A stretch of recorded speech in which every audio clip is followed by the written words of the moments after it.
First 2 years ni Marcos Jr. ay umikot siya sa buong mundo at ipinagmalaki niya itong mga pledges na ito. May knowledge po ba kayo na naging result itong mga pinangako niya or sinabi niya na nakakuha tayo ng mga pledges sa iba't ibang bansa?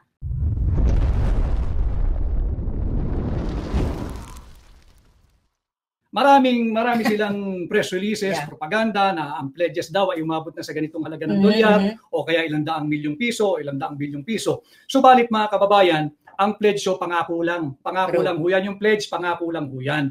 Hindi mo pwedeng gastusin yung hindi mo pa hawak. Hindi mo pwedeng gastusin yung prospect pa lamang. Sapagkat pag ginastos mo yung pangako pa lamang, ang mangyayari niyan, mangungutang na naman ang gobyerno. At habang kami ho ay nagla-live ni Binibining Maharlika ngayong gabi, papaalala ko sa inyo, ang utang ng Pilipinas ay 17 trillion pesos na. And this year, 2025, the government will have to resort to another round of borrowing o utang na naman, whether foreign or domestic source. Mangungutang ho ang gobyerno ng higit kumulang 2 bilyong piso. Bakit? Deficit po kasi lagi ang national government. Nag-budget sila ng 6.32 trillion pesos. Ang pera lang hawak nila is 4-something trillion. Saan mo kukunin yung 2 trilyong piso? Naturalmente, iuutang po nila. Ang masakit dito, yung utang na yan, hindi na ho silang magbabayad niyan. Ang magbabayad niyan yung ating mga kabataan, yung ating mga kasalukuyang nasa workforce, yung manggagawa, negosyante, hindi po sila. Kaya dapat maghinay-hinay sa paggamit sa pera. Limitado na nga yung pera natin, kung makagastos pa kayo, akala nyo walang katapusan.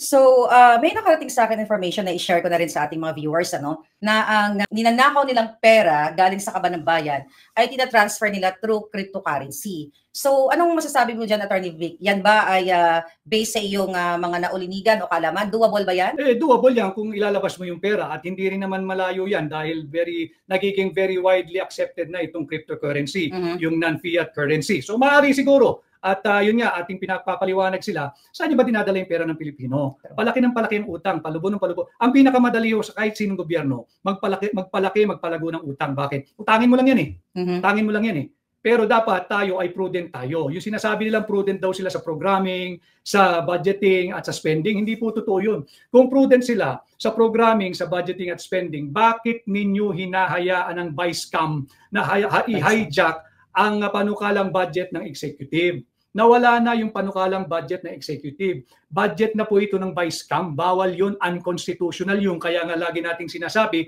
pinirmahan ni Bongbong Marcos ang isang unconstitutional 2025 budget.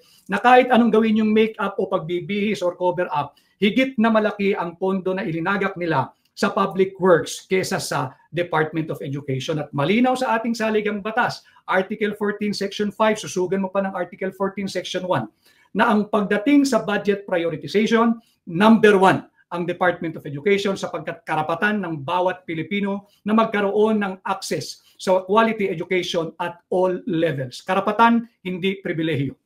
Paano natin maibabalik yung mga ninakaw nilang pera pag wala na sila? Habulin natin. At sabi ko nga sa inyo, bilang senador ninyo, sa Senado pa lang habulin na natin, sisimulan na natin yan. Magpa-imbestiga tayo, yung oversight function, kalampagin natin ang DOJ, kalampagin natin ang Ombudsman. Mas may pag-asa siguro tayo sa Ombudsman dahil independent at saka constitutional body yan. So kalampagin natin at paimbestigahan natin lahat ng dapat managot.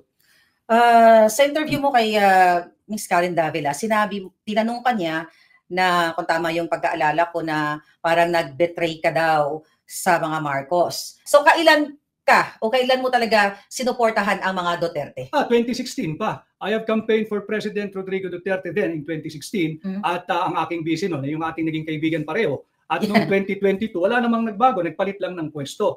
Yun pa rin ang tandem. At yun nga sabi ko kay Karen noon, hanggang sa ngayon, magkasama si President Rodrigo Roa Duterte at ang inyong lingkod si Atty. Vic. Isa lang ang nawala. Yung nawala ang dapat pagpaliwanagin. Sapagkat hindi siya tumalima doon sa magandang direksyon. Nasaan na yung unity? Nasaan na yung continuity? Winawasak ninyo yung pamilya Duterte dahil lamang you perceive them to be a threat sa inyong mga maitim na balakin na manatili sa pwesto beyond your 6-year term limit. So during the campaign ba, Atty. Vic, may pagkakataon ba na napag-usapan nyo ni Marcos Jr. si Vice President Inday Sara? Oo, lagi. Lahat ng magagandang usapin ay napapag-usapan namin. In fact, ang kabilin-bilinan sa akin, if we have to adjust sa schedule ni Mayor Inday, mag-adjust tayo sa schedule ni Mayor Inday because she is now our running mate, our Vice President. At kung anong comfort niya, basta't hindi naman masyadong bangga o yung substantial yung gagalawin mo. Kasi pag nagpaplano ko nung 2 weeks, 2 weeks eh. And it's a different kind of planning because nung 2021, all the way hanggang 2022, pandemic pa ho. Uso pa dyan yung GCQ, ECQ, MCQ. So yung mga area sa GCQ, biglang mag-MCQ o kaya ECQ, sira na agad yung aming schedule. That was during election. Yes. Pero napag-usapan nyo ba yung future about kung paano nyo pagandahin ang Pilipinas with Inday Sara? Well, naging busy na sila sa paninira sa akin eh. Hindi pa kami nanunumpa eh, grabe na yung paninira. Pero hindi ko pinansin because gano'n naman talaga pagdating sa governance, maraming gustong mauna, yung mga Johnny come lately nga. At pag hindi mo na pagbigyan, normal naman yun, kaya ko yun, sabi mo kaya ko yun, basta hindi ko kakayanin. Pag yung sambayan ng Pilipino nang tumutugi sa'yo, yan, hindi ko papayagan yan. At mahirap palampasin yan. Dahil ibig sabihin talaga nagkukulang ka na.